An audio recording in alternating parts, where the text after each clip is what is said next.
கர்நாடக முன்னாள் முதலமைச்சரும் பாஜக மூத்த தலைவருமான ஜெகதீஷ் ஷெட்டர் எம்எல்ஏ பதவியை ராஜினாமா செய்த நிலையில் காங்கிரஸில் இணைந்தார். கர்நாடக சட்டப்பேரவை தேர்தலில் போட்டியிட வாய்ப்பு வழங்கப்படாததால் அதிருப்தியடைந்த ஜெகதீஷ் ஷெட்டர் தனது எம்எல்ஏ பதவியை ராஜினாமா செய்தார். இதையடுத்து கர்நாடக காங்கிரஸ் பொறுப்பாளர் ரந்தீப் சிங் சுர்ஜேவாலா, மாநில தலைவர் டி கே சிவக்குமார், முன்னாள் அமைச்சர் எம்பி பாட்டீல், காங்கிரஸ் மூத்த தலைவர் சிவசங்கரப்பா ஆகியோரை சந்தித்து பேசினார். அதனைத் தொடர்ந்து பெங்களூருவில் உள்ள காங்கிரஸ் கட்சி அலுவலகத்திற்கு சென்ற ஜெகதீஷ் ஷெட்டர் அக்கட்சியின் தலைவர் மல்லிகார்ஜுன கார்கே முன்னிலையில் தன்னை இணைத்துக் கொண்டார். இந்நிலையில் ஷெட்டருக்கு அவர் ஏற்கனவே போட்டியிட்ட தொகுதியில் மீண்டும் போட்டியிட வாய்ப்பு அளிக்கப்பட்டுள்ளது. தேர்தலில் போட்டியிட வாய்ப்பு மறுக்கப்பட்ட நிலையில் ஒருவர் கூட தன்னிடம் பேசவோ சமாதானம் செய்யவோ முயற்சிக்கவில்லை என்று ஜெகதீஷ் ஷெட்டர் தெரிவித்துள்ளார்.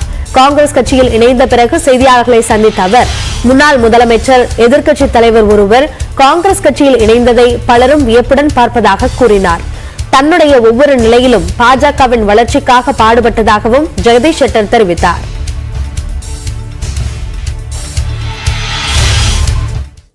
சாதிவாரி கணக்கெடுப்பு நடத்த வலியுறுத்தி காங்கிரஸ் தலைவர் மல்லிகார்ஜுன கார்கே பிரதமர் மோடிக்கு கடிதம் எழுதியுள்ளார். முதல் முறையாக 2012 ஐக்கிய முற்போக்கு கூட்டணி அரசாங்கம் சாதிவாரி கணக்கெடுப்பு நடத்தியதாக குறிப்பிட்டுள்ள மல்லிகார்ஜுன கார்கே, 2014ஆம் ஆண்டு பாஜக அரசு ஆட்சிக்கு வந்த பிறகு சாதி சார்ந்த தரவுகள் வெளியிடவில்லை என்று தமது கடிதத்தில் கூறியுள்ளார். சமூக நீதி மற்றும் அதிகாரமளிக்கும் திட்டங்களுக்கு சாதிவாரி கணக்கெடுப்பு நம்பகத்தன்மை வாய்ந்தது என்றும் இந்த மக்கள் தொகை கணக்கெடுப்பு நடத்துவது மத்திய அரசின் பொறுப்பு என்றும் கூறியுள்ளார். 2021 நடத்தப்பட வேண்டிய கணக்கெடுப்பு இன்னும் நடக்கவில்லை என கடிதத்தில் குறிப்பிட்டுள்ள மல்லிகார்ஜுன கார்கே, மத்திய அரசு உடனடியாக சாதிவாரி கணக்கெடுப்பை நடத்த வேண்டும் என்று வலியுறுத்தியுள்ளார். முன்னதாக 2011ஆம் ஆண்டு மத்திய அரசு நடத்திய சாதிவாரி கணக்கெடுப்பு விவரங்களை வெளியிட வேண்டும் என்று கர்நாடக தேர்தல் பரப்புரை கூட்டத்தில் ராகுல் காந்தி பேசியிருந்தார்.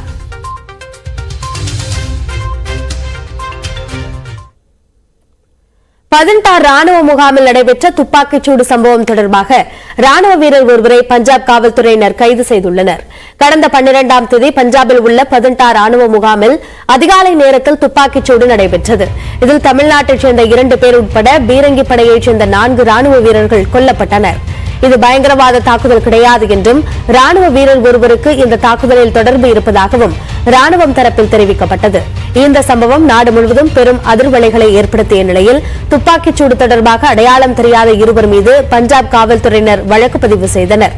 தொடர்ந்து இந்த சம்பவம் தொடர்பாக ஜவான் ஒருவரை கைது செய்து காவல்துறையினர் விசாரணை மேற்கொண்டு வருகின்றனர்.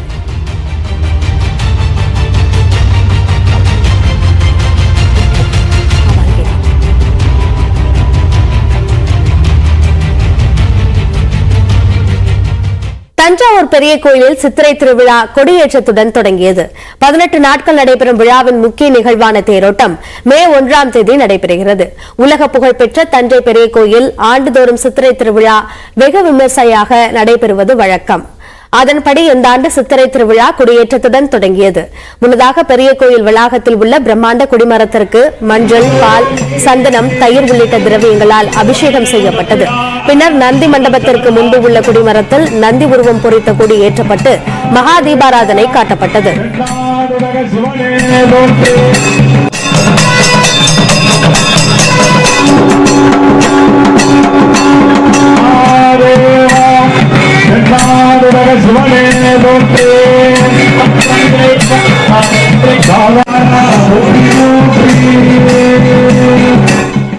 பதினெட்டு நாட்கள் நடைபெறும் விழாவில் நாள்தோறும் காலை மாலை பல்வேறு வாகனங்களில் சாமி ஊர்வலம் நடைபெற உள்ளது.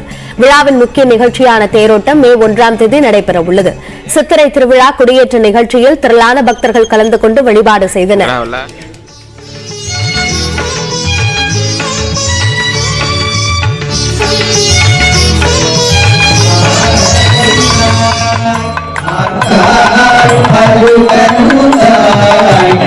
तुम